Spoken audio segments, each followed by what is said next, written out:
My name is Miranda Cole. I'm 32, an accountant in Reno, Nevada, living in the apartment I worked years to buy. Everything was fine until one evening when my parents showed up at my door, bags in hand, claiming they'd lost their house to bad investments. Before we jump back in, tell us where you're tuning in from, and if this story touches you, make sure you're subscribed because tomorrow I've saved something extra special for you. The knock came just after 7. I'd been reviewing spreadsheets, my laptop balanced on the couch, when I heard it. 3 sharp raps that pulled me from my work. Through the peephole, I saw them, Mom and Dad, suitcases flanking them like soldiers. "Miranda, sweetheart, open up," Mom called, her voice strained. My hand hesitated on the deadbolt. They hadn't told me they were coming. I unlocked the door. "Mom? Dad? What's going on?"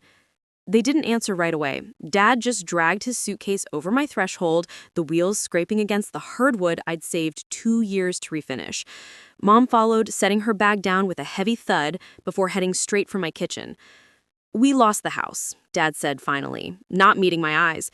He was already making his way to my couch, remote in hand, before I could even process his words. "Bad investments. Nowhere else to go."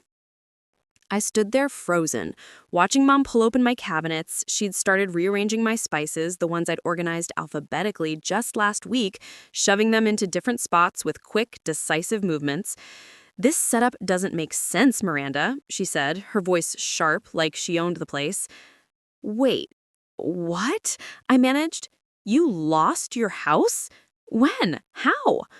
Dad flipped on the TV, cranking the volume to a sports channel. "Just temporary," he muttered, eyes already glued to the screen. "Until we get back on our feet." Temporary. Their suitcases were stuffed like they were moving in for good. I crossed my arms, watching them take up my space with an ease that made my skin crawl. It felt wrong, like I was suddenly a guest in my own home. "Mom, what happened with your investments?" I tried to keep my tone calm, reasonable. "Can you explain what went wrong?" She waved me off, now rearranging my plates. "Oh, it's complicated, sweetheart. Bad deals, you know. These things happen." Her smile was too tight, her eyes darting away from mine. Dad just grunted, glued to the game. I pressed harder. "What kind of deals? Can you show me the paperwork?" Her hands froze on a stack of bowls. For a second, something flickered across her face. Anger, maybe, or fear. Then she softened it with another forced smile. "Don't worry about it," she snapped, then caught herself. "You're such a good daughter, letting us stay." That didn't answer anything. Dad chimed in, still not looking up from the TV. "Yeah, Miranda, relax. We'll figure it out." Their dodges made my stomach twist. Why couldn't they give me a straight answer? These were my parents, people who'd raised me, who I had always trusted. But something about this whole situation felt off. Way off. I retreated to my bedroom, locking the door behind me. My hands shook slightly as I grabbed my phone and pulled up my contacts. Robert Klein. We'd been friends in college, and he was a lawyer now, right here in Reno. "Hey, can you check something for me? My parents say they lost their house. I need to see the property records." His reply came fast. "On it. Give me a day or 2." I thanked him, but my mind was already racing. Why did they act so comfortable if they'd just lost everything? There was no panic, no desperation in their movements, just entitlement. Like my apartment was already theirs. I lay awake that night replaying Mom's words. She'd mentioned my sister earlier, almost too casually. "She's doing fine," she said when I asked about her. It was a throwaway comment, but it stuck with me now. Why bring her up at all? What did my sister have to do with any of this? Through my bedroom wall, I could hear the TV still blaring. Dad's laugh echoed through my apartment. In my kitchen, cabinet doors opened and closed as Mom continued her reorganization project. This was my home. I'd worked years for it, saving every penny from my accounting job, skipping vacations and nights out, living frugally so I could afford this place. And now, in a single evening, it felt like it was slipping away from me. I stared at the ceiling, watching shadows from the streetlights outside dance across the plaster. Something was building beneath the surface of the situation. I could feel it the way you feel a storm coming, that electric tension in the air, that sense that everything is about to change. I just didn't know how bad it would get. The next morning, I found Mom in my kitchen again. She'd moved on from the spices to my pantry, pulling out boxes and cans, inspecting expiration dates like a health inspector. "This place could use some order," she announced, tossing my half-empty cereal box into the trash. I'd bought it 3 days ago. I bit my tongue, trying not to snap. "Mom, I need that." She didn't even look at me. "It's stale, sweetheart. You can't keep things like this." Dad was sprawled on my couch, coffee mug in hand, my favorite mug, the one Linda got me for my birthday, flipping through channels with the practiced ease of someone who'd lived here for years. "You got a nice setup here, Miranda. Good bones. Could use some updating, but good bones." I forced a smile. "Thanks, Dad. So, what's your plan? Are you looking for a new place?" He shrugged, not taking his eyes off the TV. "We'll stay here until things settle. No rush." No rush. My apartment wasn't a hotel. I pressed again, trying to keep the frustration out of my voice. "What about your savings? Any leads on jobs? Anything?" Mom cut in from the kitchen, her voice sharp. "Stop interrogating us, Miranda. We're your parents. Show some respect." Her tone had an edge to it, like I'd crossed some invisible line by asking basic questions about people who just showed up claiming they'd lost everything.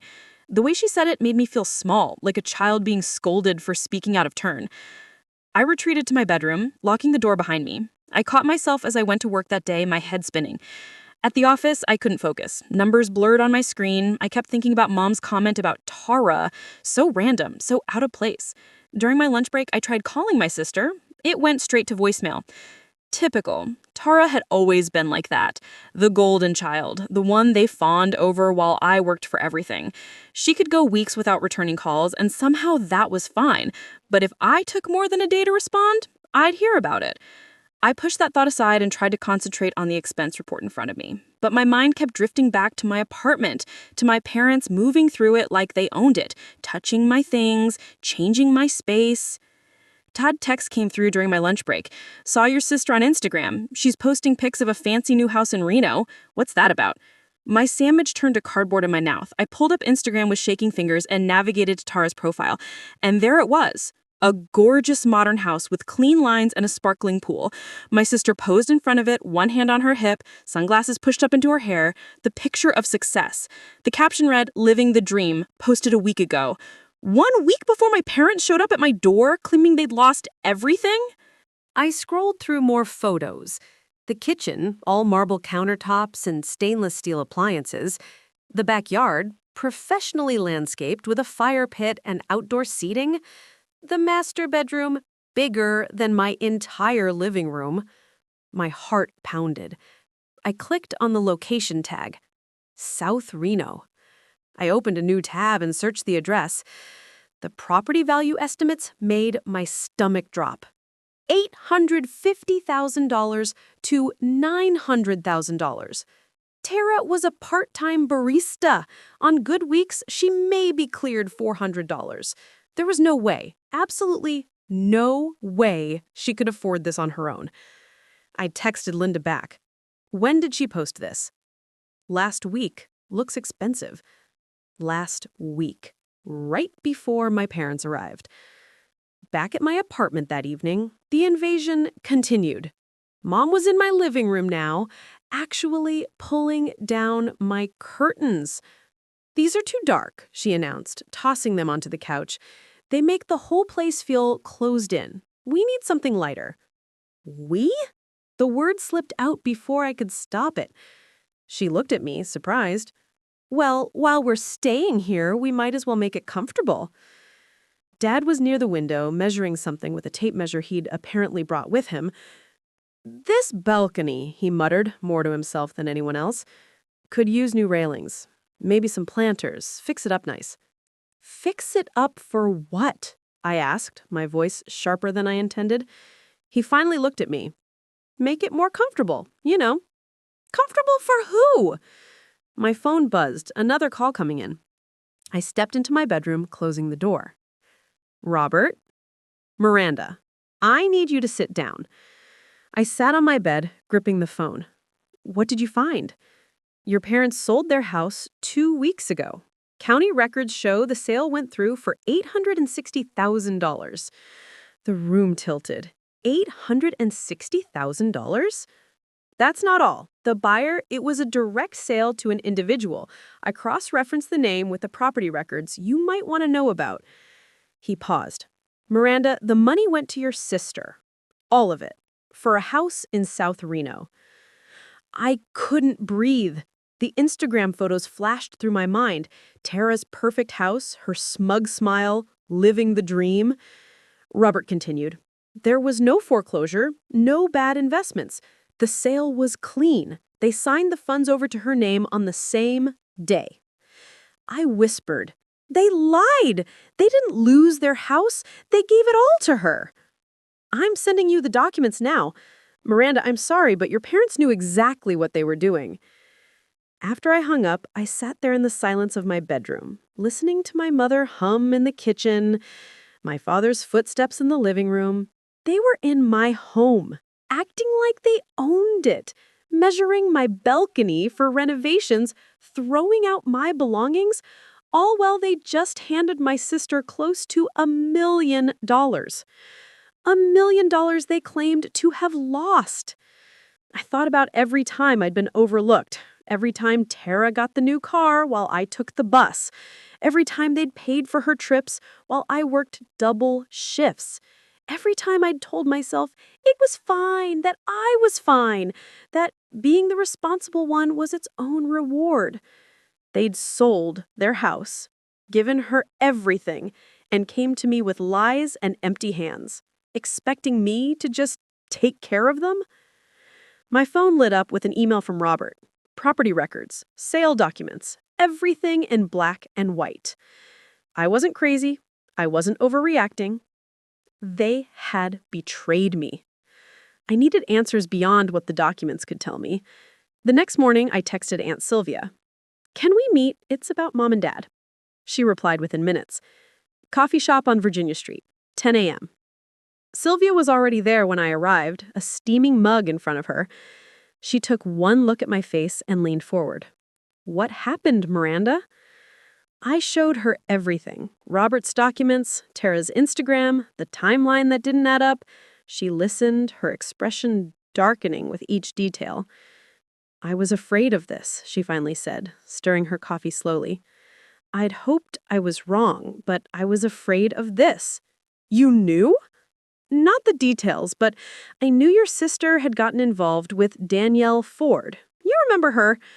I had a vague memory. Flashy, loud, always talking about her next big thing. Danielle's been pushing your sister to go big.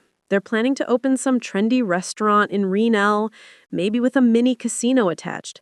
Your sister's convinced it's their ticket to millions. She had her head. Your parents ate it up. Tara's always been impulsive, and Danielle's got her believing this is their big break. So they sold their house to fund it? Every penny. They handed it over without a second thought. She reached across the table, squeezing my hand. Your parents knew you'd ask questions. You're not like Tara. You don't just nod and smile. That's why they lied to you. The pieces clicked together with sickening clarity. The vague story about bad investments, the way they deflected my questions, the mysterious phone calls. They hadn't come to me because they'd lost everything. They'd come because they'd given everything away and needed somewhere to land while Tara played businesswoman with their life savings. What am I supposed to do? My voice cracked. That depends. What do you want to do? I thought about my apartment. The hardwood floors I'd refinished, the kitchen where Mom was probably reorganizing my spices again, the balcony where Dad was planning renovations. I'd worked hard for that space, for my independence. I want them out, I said, my voice steadier than I felt. Sylvia nodded slowly.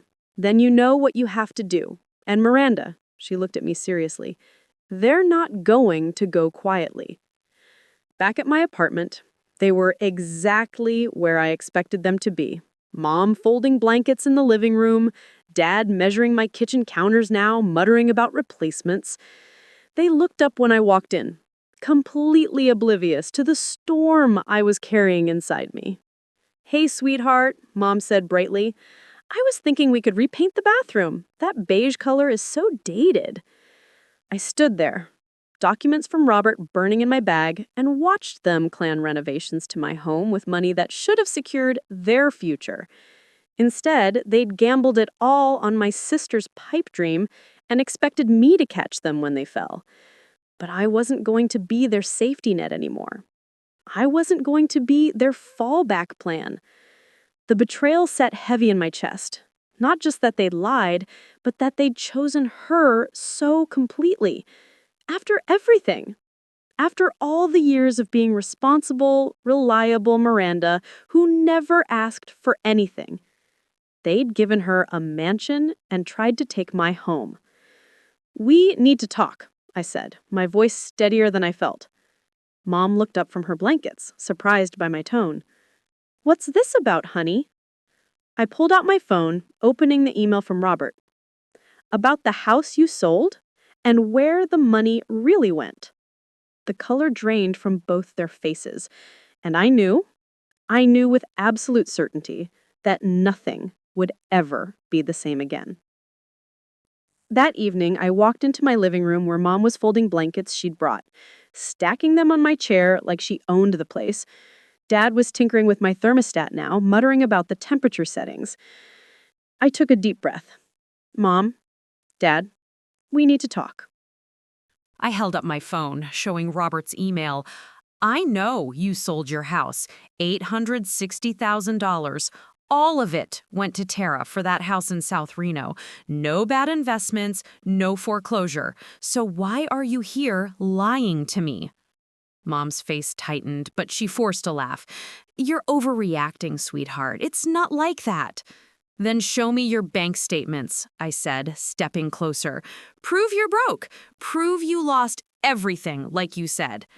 Dad stopped messing with the thermostat, his jaw clenching. "Don't talk to your mother like that," he snapped. "I deserve the truth." My voice was rising now, all the anger I'd been suppressing flooding out. "You gave my sister a fortune, and now you're taking over my home? Why? Why lie to me?" Mom's eyes narrowed, and something ugly crossed her face. "We're your parents, Miranda. You owe us." "Owe you?" The words hit me like a slap. "I owe you nothing. I worked for this apartment. You chose to give everything to her, but you don't get to lie about it and use me as your backup plan." "Stop it, Miranda." Mom's voice was shaking now. "You're so selfish after everything we've done for you."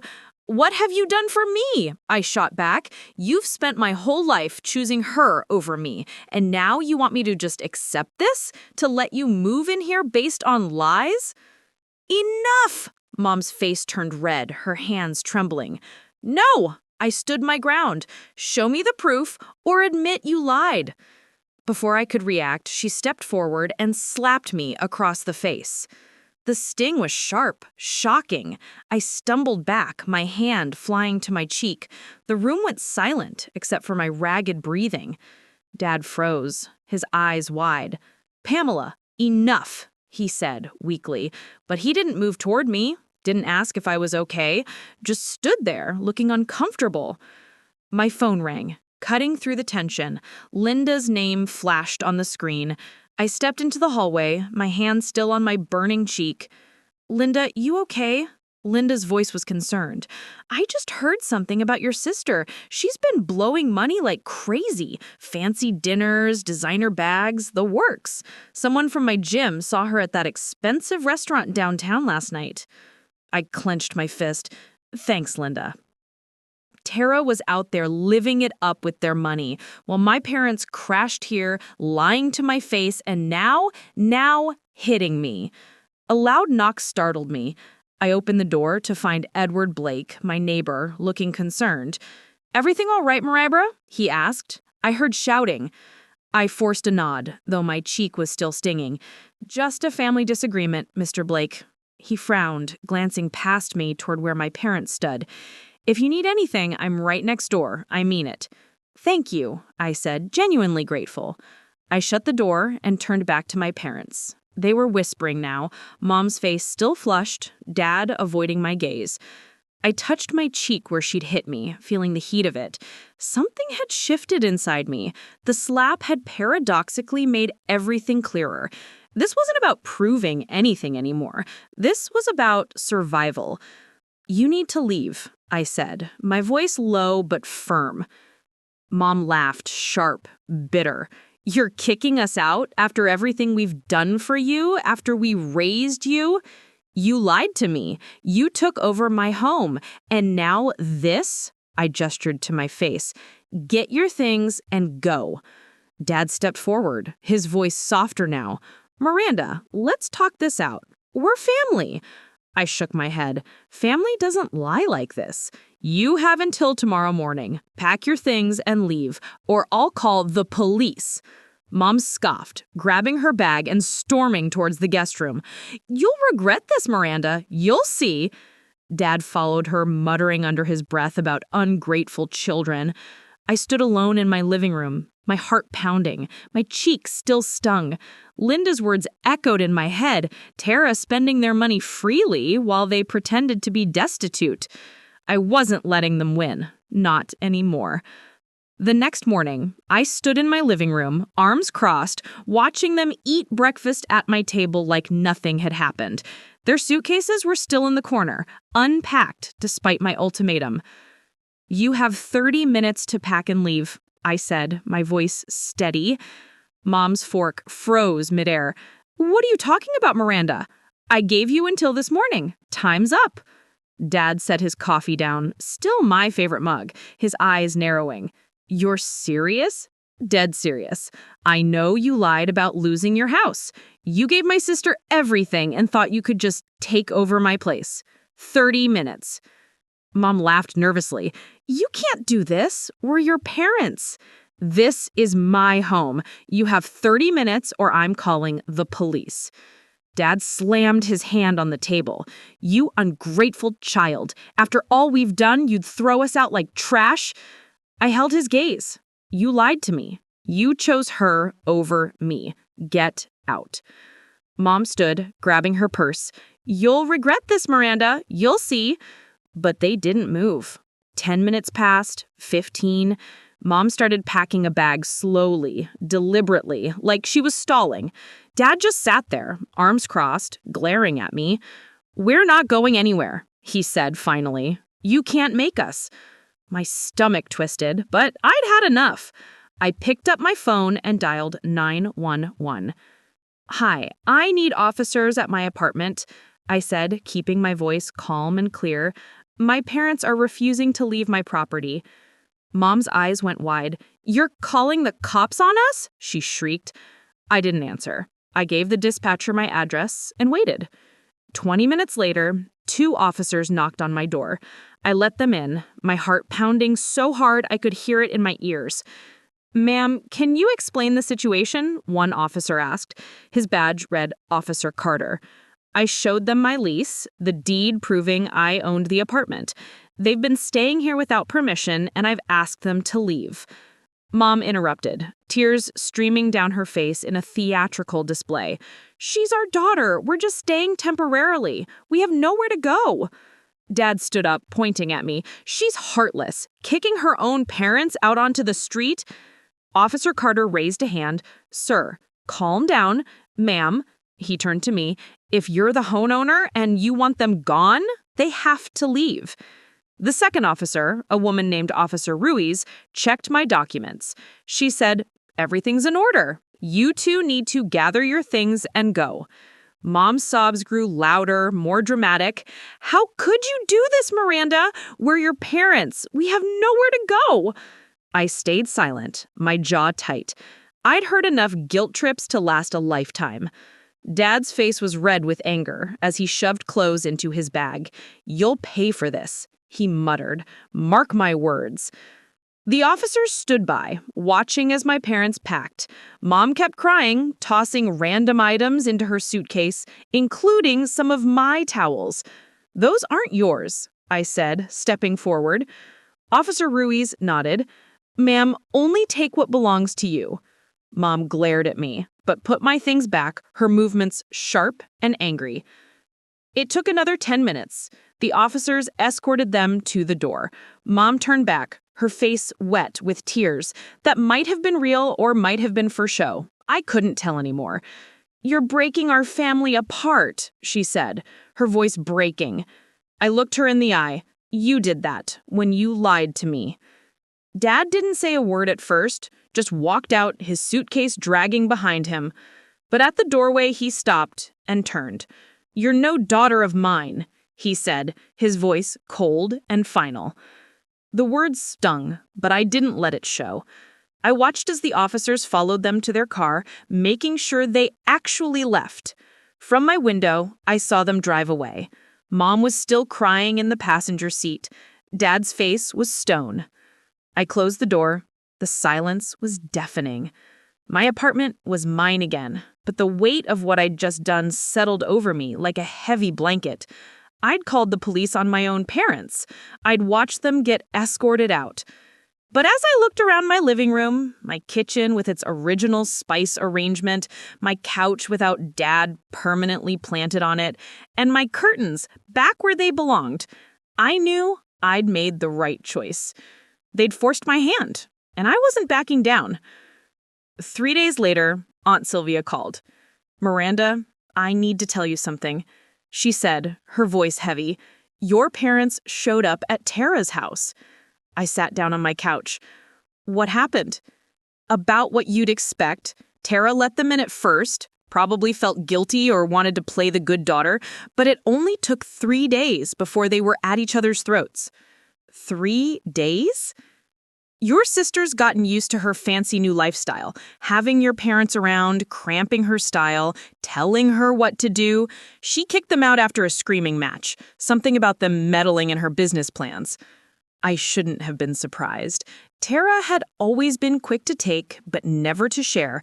The golden child who could do no wrong until you became inconvenient. "There's more," Sylvia said, and I could hear the reluctance in her voice. "That restaurant project with Danielle, it's collapsing. Danielle mismanaged the funds, blew most of the $860,000 on flashy decor and bad contracts. Suppliers backed out. Permits fell through. The project never even opened." My chest tightened. After we hung up, I sat in the silence of my apartment. A text from Linda came through. More screenshots from Tara's Instagram. My sister was still posting selfies, still pretending everything was perfect. Designer sunglasses, coffee from expensive cafes. The caption read, "Living my best life." The cognitive dissonance was staggering. I thought about my parents, how they'd looked when the officers escorted them out, the anger in Dad's voice when he disowned me, Mom's theatrical tears. Part of me felt vindicated. They'd lied, manipulated, and when I'd stood up for myself, they'd escalated to violence.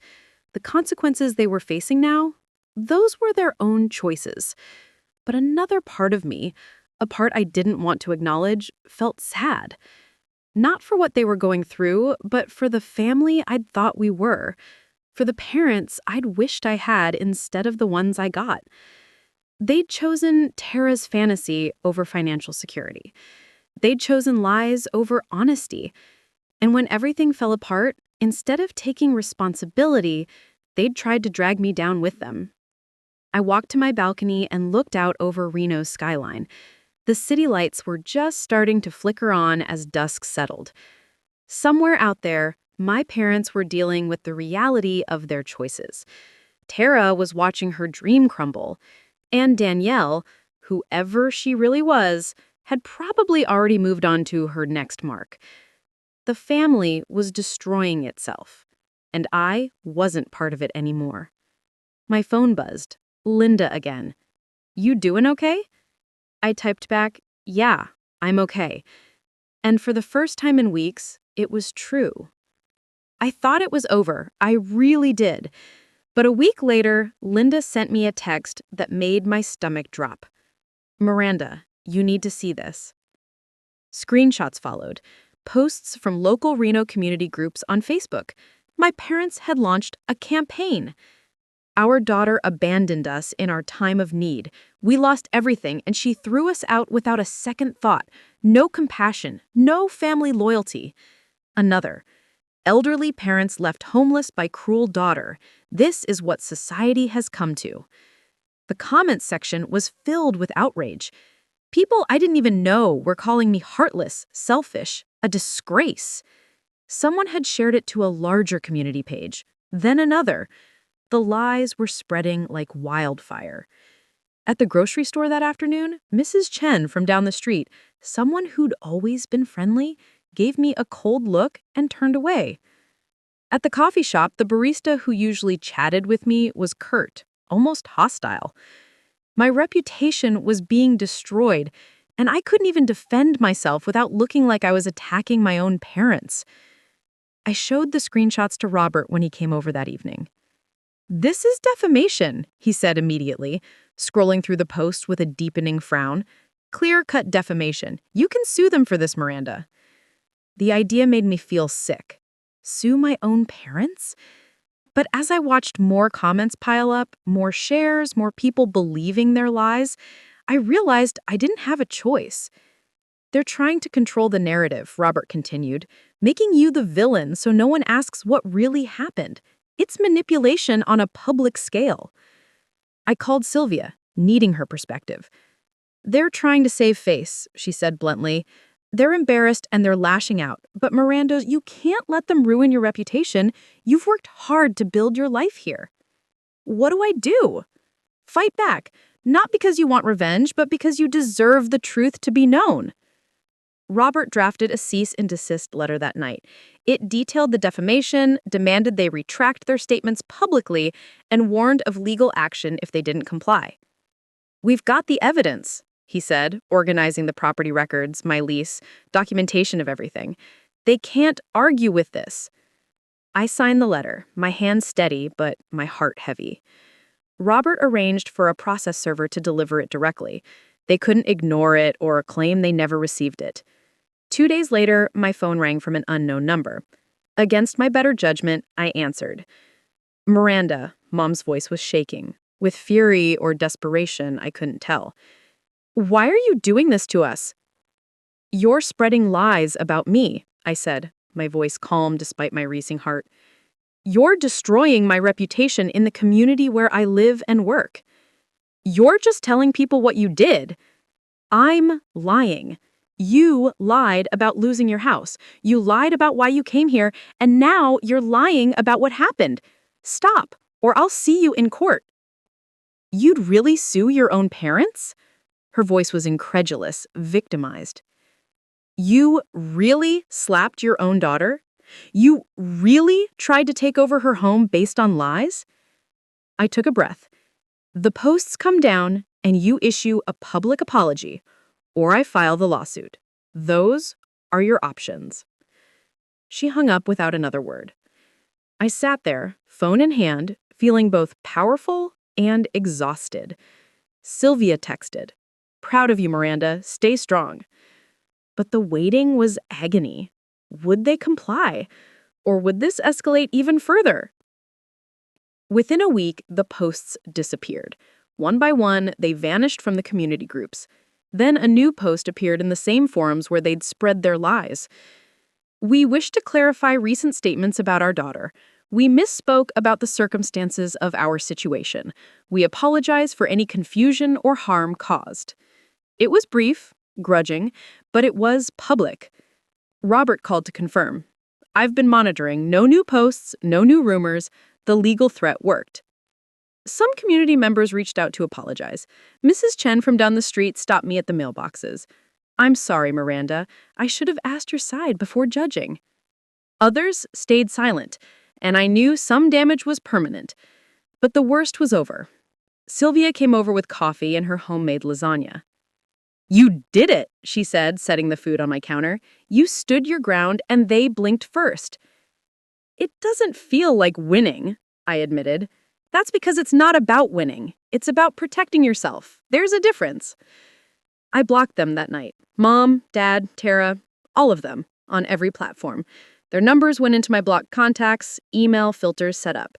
A clean break, digitally enforced. Robert confirmed my parents were staying with relatives in Sparks, but the situation was tense. Tara's house was in foreclosure proceedings. The restaurant project was officially dead, with Danielle nowhere to be found. The family empire my parents had tried to build on lies and favoritism had crumbled completely, and I wasn't part of the rubble. I changed my locks. added a doorbell camera. Small steps to reclaim my sense of security. One evening, sitting on my balcony with a glass of wine, I thought about everything that had happened. The lies, the manipulation, the slap, the eviction, the smear campaign. And I realized I'd survived it all. I'd stood up for myself when everything in my conditioning told me to give in, to be the good daughter, to sacrifice my peace for their comfort. But I'd chosen me instead. And for the first time in my life, that felt like enough. The weeks following the public apology felt strange, like living in the eye of a hurricane after the storm had passed. I'd go through my daily routines, work, grocery shopping, evening walks, and suddenly remember that I'd actually done it. I'd stood up to my parents, called the police on them, threatened legal action, won. But winning felt hollow in ways I hadn't expected. One Thursday evening, about 3 weeks after the apology went up, I was organizing my financial records when I found an old photo that had slipped between some folders. It was from my college graduation. Mom and Dad stood on either side of me, all of us smiling. I looked so proud in my cap and gown, holding my accounting degree. They looked proud too. Or at least I'd believed they were at the time. I put the photo in a drawer. Not thrown away, but not displayed either. Somewhere in between, like my feelings about everything that had happened. Robert stopped by that weekend with updates. We sat at my kitchen table, the same table where my parents had eaten breakfast before I had evicted them. I did some digging on Danielle Ford, he said, sliding a folder across to me. Turns out, this isn't her first failed venture. She's been involved in at least 3 other business schemes in the past 5 years. All of them collapsed. She's brought a pattern. Big promises, flashy presentations, terrible execution. I flipped through the documents, business registrations that went nowhere, LLC formations that dissolved within months, one lawsuit from former investors. How did my parents not see this? I asked, though I already knew the answer. They saw what they wanted to see. Tara believed in it, so they believed in it. Sometimes people make decisions based on emotion, not logic. Your parents wanted to believe their daughter was going to be successful, so they ignored every red flag. And now they've lost everything. That's on them, Miranda. You know that, right? Robert's voice was gentle but firm. You didn't make them sell their house. You didn't make them lie to you. You didn't make them choose Tara over their own financial security. Logically, I knew he was right, but there was still this nagging guilt, this voice in my head that sounded like my mother. Family takes care of family. You owe us. As if reading my mind, Robert added, you don't owe anyone access to your life at the cost of your own well-being, not even family, especially not family. I know all of that, Sylvia, but they're still my parents, and now they're basically homeless because of choices that were partially about helping Tara. Isn't there something messed up about the fact that I have this nice apartment and they're... Stop. Sylvia cut me off, her voice sharp. Don't do that. Don't take responsibility for their choices. They're adults who made decisions. Bad decisions, but they're decisions. You offering them a place to stay based on lies wasn't going to fix anything. It was just going to make you miserable while enabling their dysfunction. I was quiet for a moment. Did you ever feel guilty when you set boundaries with family? Sylvia sighed. Every day for about 2 years.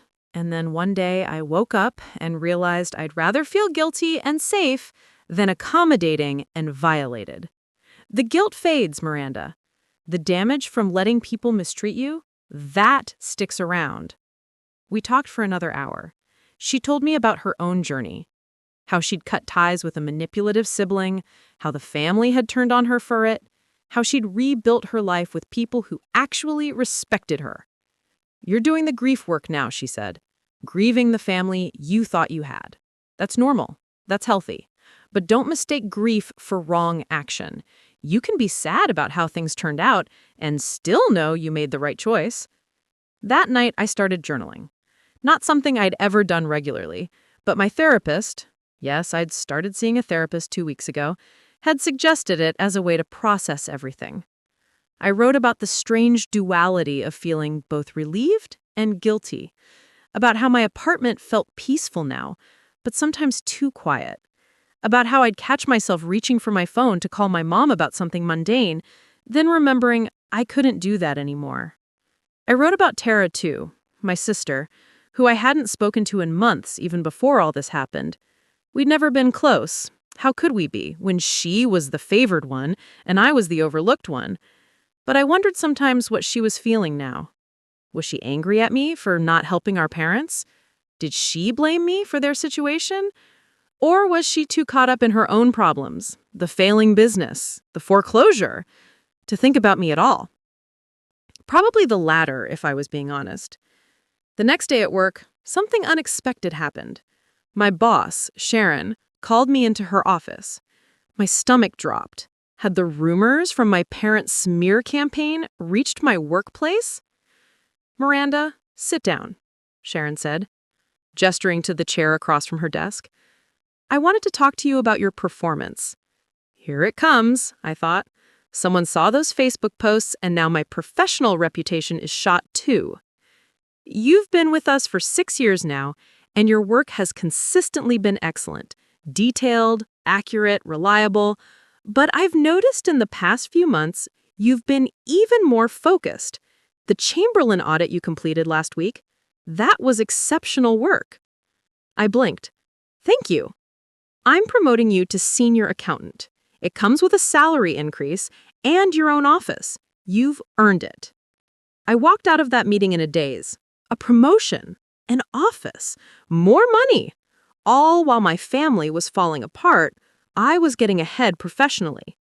The guilt tried to rear its head again. How dare I succeed when they're struggling? But I pushed it down. This was mine. I'd earned it through my own work, my own dedication. Their struggles were the result of their own choices. Linda took me out to celebrate that evening. We went to a nice restaurant downtown. Nothing too fancy, but nicer than our usual lunch spots. "I'm proud of you," Linda said, raising her glass. "Not just for the promotion, for everything, for standing up for yourself." "It doesn't always feel like something to be proud of," I admitted. "That's because you're a good person with a conscience. Bad people don't feel guilty when they set boundaries. Good people do, even when those boundaries are completely justified." She took a sip of her wine. "Can I tell you something? I was in a similar situation with my brother a few years ago. Different details, but the same dynamic. He kept taking from me, expecting me to fix his problems, and I kept giving because that's what family does, right?" I nodded, listening. It took me hitting rock bottom, emotionally, financially, before I finally said no. And you know what happened? He called me every name in the book, told everyone I was heartless, tried to turn the family against me. She met my eyes. But I survived it. And now, 3 years later, I have my life back. He's still making bad choices, but they're their choices, not my responsibility. Do you still feel guilty? Sometimes, but mostly I feel free. Free. I turned that word over in my mind as we finished dinner. Was I free? I'd removed my parents from my home, blocked them from my life, legally forced them to stop spreading lies. But freedom wasn't just about external circumstances. It was about internal peace. And I wasn't there yet. My therapist, Dr. Chen, helped me understand why during our next session. "You're experiencing what we call cognitive dissonance," she explained. "You have 2 competing beliefs. 1, that you did the right thing by setting boundaries. 2, that good daughters don't call the police on their parents. These beliefs are in conflict, so your brain is struggling to reconcile them. So, which belief is true? Both can be true. You can be a good daughter and still protect yourself from people who harm you, even if those people are your parents. The cultural narrative tells us we owe our parents everything, that we should tolerate any behavior because they raised us. But that narrative is incomplete. It doesn't account for parents who manipulate, who play favorites, who use their children as resources rather than treating them as individuals. What your parents did, Dr. Chen said carefully, was break the foundational trust of your relationship. They lied to you, exploited your willingness to help, and when you discovered the truth, they escalated to physical violence and public defamation. Those aren't the actions of people who respect you or value your well-being. But they're still my parents. They are, and you can acknowledge that while also acknowledging that they hurt you significantly. Both things are true. I left that session feeling something shift inside me. Not complete peace, I wasn't there yet, but a sense that maybe eventually I could get there. That weekend, Sylvia invited me over for dinner. It was just the two of us, eating her famous lasagna at her small kitchen table. "I have an update," she said, passing me the salad. "About your parents." My fork stopped midway to my mouth. "What kind of update?" "They're moving. Out of state. Your father's brother in Arizona offered them a place to stay. They're leaving Reno." I set my fork down, processing this. When? Next month, from what I heard. Part of me felt relieved. They'd be gone, farther away, less chance of running into them at the grocery store or having them show up at my door again. But another part felt sad, complicated. "How do you feel about that?" Sylvia asked gently. "I don't know. It feels final somehow.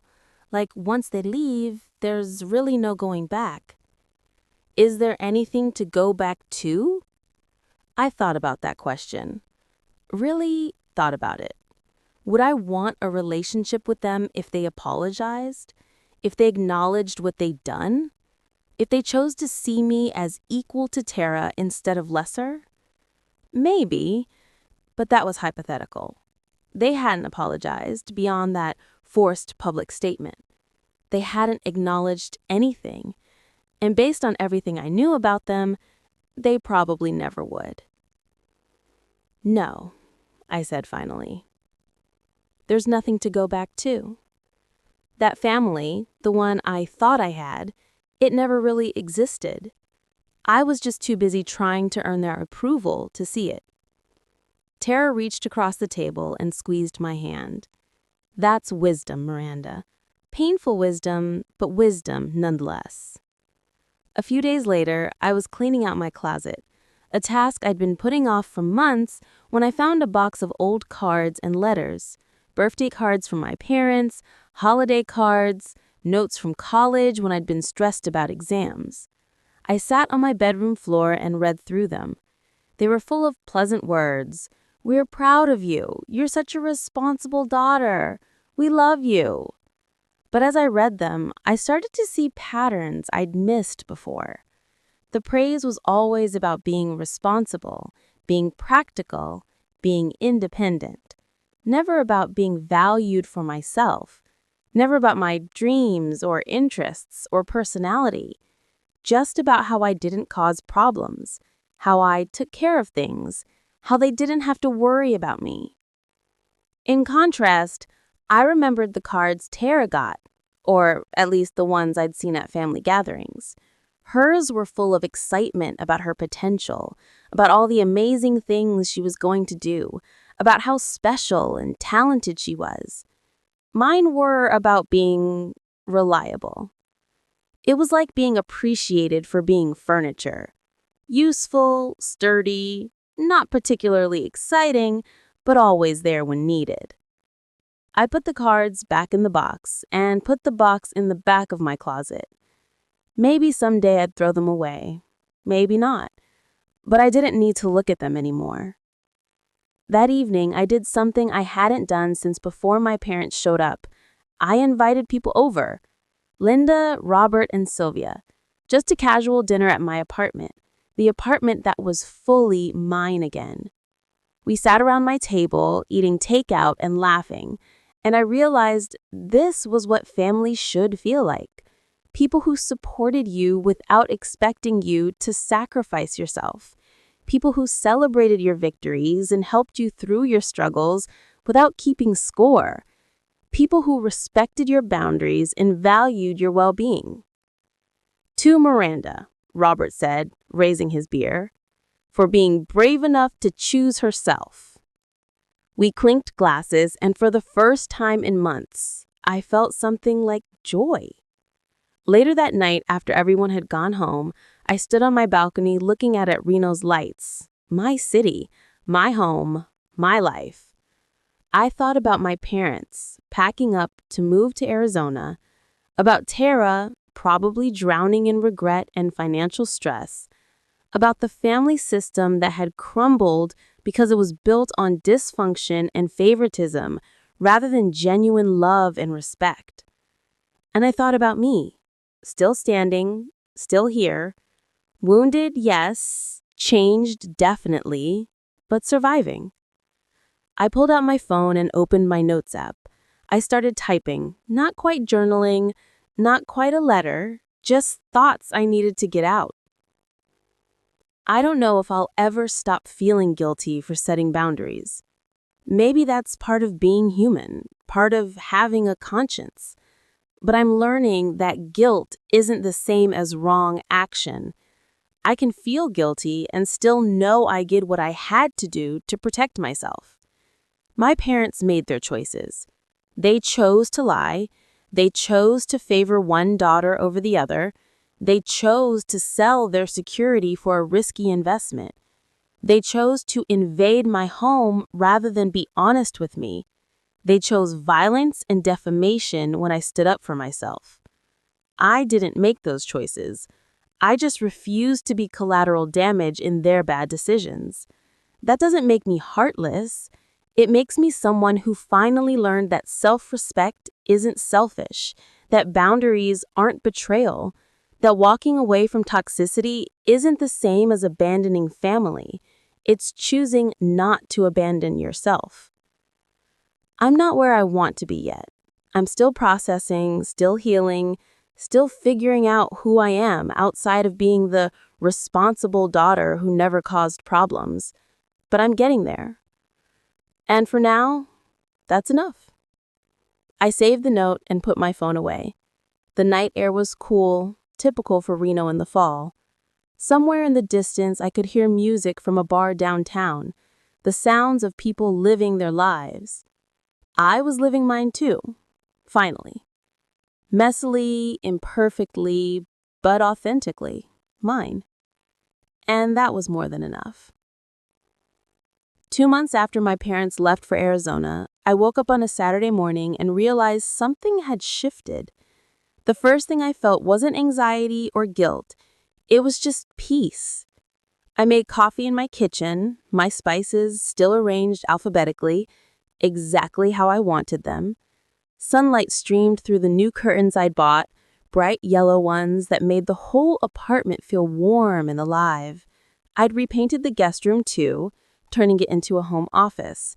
My parents had never actually slept in there. They'd taken my room while I'd crashed on the couch those awful nights, but I'd needed to reclaim that space anyway, make it mine. The apartment didn't just look different, it felt different, like it had finally exhaled after holding its breath. I was halfway through my coffee when Sylvia texted, "Brunch today? My treat." We met at a small cafe on the edge of downtown, the kind of place with mix-match chairs and excellent pastries. Sylvia was already there, 2 cappuccinos waiting. "You look good," she said as I sat down. Not polite good, genuine good. Lighter, somehow. "I feel lighter," I admitted. "Is that weird? Like, everything that happened was awful, but now that it's over, I feel like I can actually breathe." "That's not weird at all. That's what happens when you stop carrying other people's dysfunction." She broke off a piece of her croissant. "I heard from your Uncle Pete. Your parents are settled in Arizona. Apparently your dad got a part-time job at a hardware store."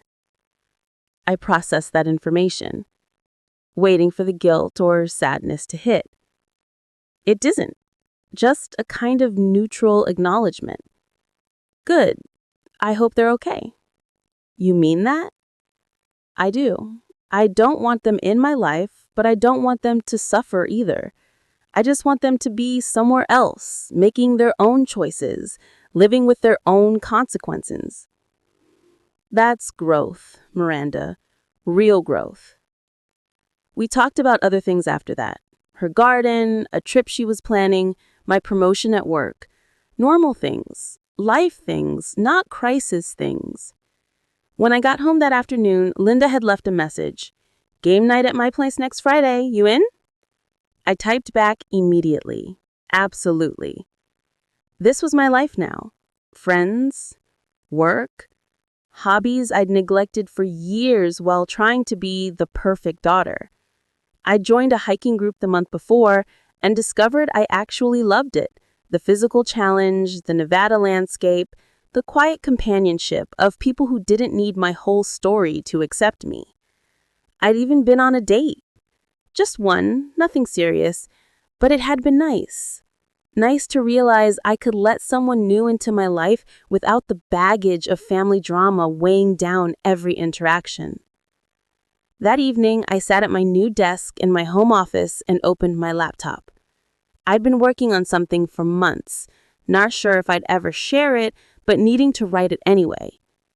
It was an essay about boundaries and family, about the difference between obligation and love, about choosing yourself when the people who should protect you become the ones you need protection from.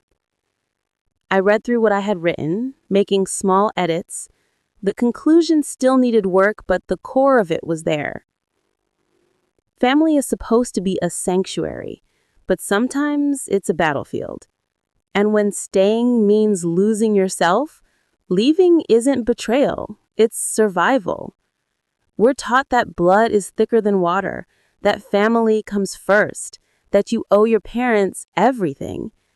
But what happens when family first means you come? I spent 32 years trying to earn love that was freely given to my sister. I'm done trying. I'm done being the backup plan, the reliable one who doesn't need attention, the daughter whose worth is measured by how little trouble she causes. I'm just going to be me. Imperfect, still healing, still learning, but finally free. I saved the document and closed my laptop. Maybe I'd publish it somewhere someday. Maybe not. Either way, writing it had been cathartic. My phone buzzed. Robert, asking if I wanted to grab dinner next week. I said yes. Then Sylvia, sharing a photo of her garden, tomatoes coming in beautifully.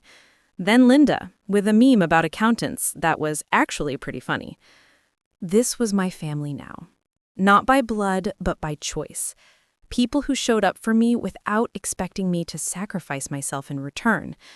People who celebrated my wins and supported me through my losses without keeping score.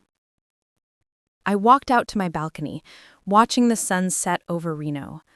The sky was streaked with orange and pink, the mountains in the distance turning purple in the fading light. Somewhere out there, my parents were living their lives. Tara was probably still trying to salvage something from the wreckage of her failed business dreams. Danielle Ford had likely moved on to her next scheme, her next victim. And I was here, standing, healing, growing. I thought about the Miranda from 3 months ago, the one who'd opened her door to find her parents with their lies and their suitcases. She'd been so eager to help, so desperate to finally be the daughter they needed, so willing to ignore her instincts because family was supposed to come first. I wished I could tell her that it was going to be awful, that she'd have to do hard things, make painful choices, stand alone when it felt like the whole world was judging her. But I'd also tell her that she was stronger than she knew, that on the other side of all that pain was something she'd never had before, herself, whole and uncompromised. The city lights started flickering on below me. Saturday night in Reno, people heading out for dinner, for shows, for whatever adventures they'd planned. The world kept turning, life kept happening, and I was part of it now in a way I'd never really been before. Not as someone's daughter or sister, not as the responsible one or the overlooked one, just as Miranda, accountant, friend, survivor, work in progress. I pulled out my phone one more time and opened my notes app. One final entry. To anyone out there struggling with toxic family, you're not crazy. You're not selfish. You're not heartless for protecting yourself. Setting boundaries doesn't make you a bad person. It makes you a person who finally learned that self-respect isn't negotiable. The guilt will come in waves. Let it. Feel it. But don't let it convince you that you were wrong to choose yourself. You deserve a life that's yours. You deserve relationships built on mutual respect, not manipulation. You deserve peace. And if your family can't give you that, you deserve to walk away. It's not easy, but it's worth it. I promise you it's worth it. I saved the note and put my phone away. The air was getting cooler now, autumn settling in properly. I'd need to go inside soon. Maybe make some dinner, maybe watch a movie, maybe just enjoy the quiet of my own space. But for now, I stayed on the balcony, breathing in the evening air, watching my city light up below me. For the first time in my life, I wasn't waiting for someone else's approval to feel complete. I was enough, just as I was. And that was everything.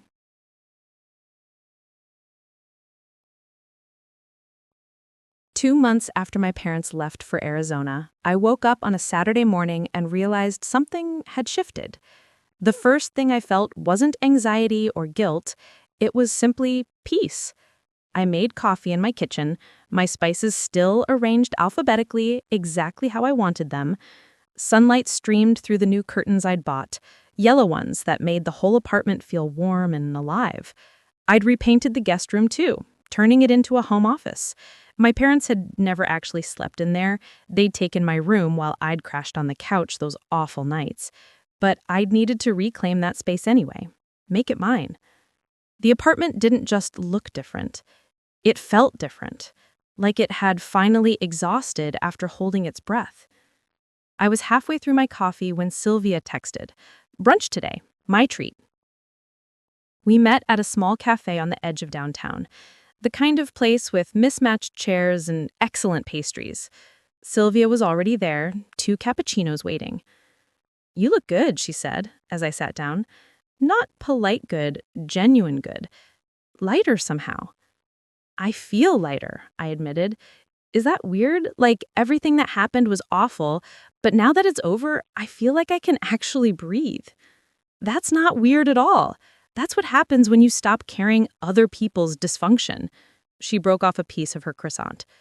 "I heard from your Uncle Pete. Your parents are settled in Arizona. Apparently your dad got a part-time job at a hardware store." I processed that information, waiting for the guilt or sadness to hit. It didn't. Just a kind of neutral acknowledgement. "Good. I hope they're okay." "You mean that?" "I do. I don't want them in my life, but I don't want them to suffer either. I just want them to be somewhere else, making their own choices, living with their own consequences." Sylvia smiled. "That's growth, Miranda. Real growth." We talked about other things after that. Her garden, a trip she was planning, my promotion at work. Normal things, life things, not crisis things. When I got home that afternoon, Linda had left a message. "Game night at my place next Friday. You in?" I typed back immediately. "Absolutely." This was my life now. Friends, work, hobbies I'd neglected for years while trying to be the perfect daughter. I joined a hiking group the month before and discovered I actually loved it. The physical challenge, the Nevada landscape, the quiet companionship of people who didn't need my whole story to accept me.